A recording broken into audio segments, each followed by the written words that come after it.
Good afternoon, and thank you so much for joining us for KPRC2 News at 5 o'clock. I'm Daniela Guzman. Keith Garvin is off tonight.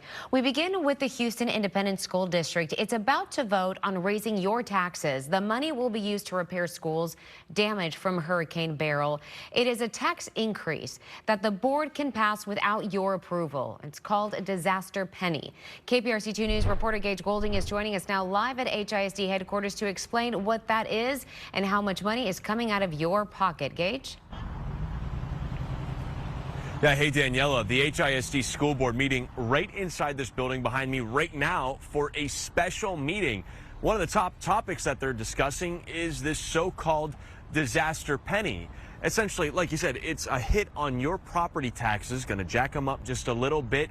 But here's the thing, you don't have any control over it. We all remember Hurricane Beryl, right?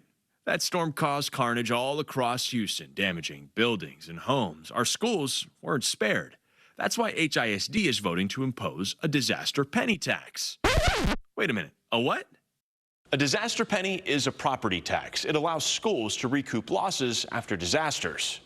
It can only be used for 1 year. The disaster must be state and federally declared, and voters don't need to approve this tax. So how hard is this tax going to hit your wallet?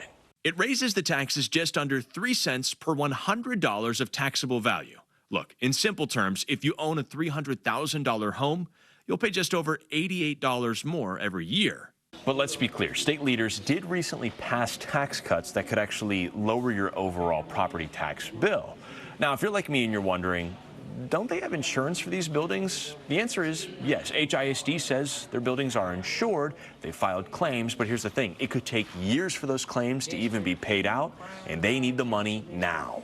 I had some questions for HISD, including how much was the total cost of damages across all campuses.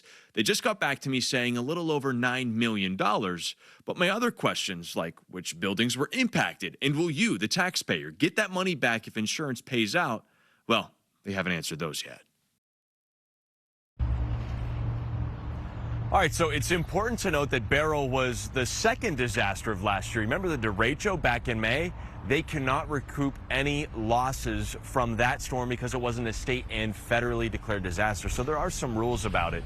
Now, the teachers union here that represents all the teachers within HISD says they cannot get behind this tax increase, and I want to read it here. They say, quote, "This is a blatant lack of transparency and trust from the HISD administration."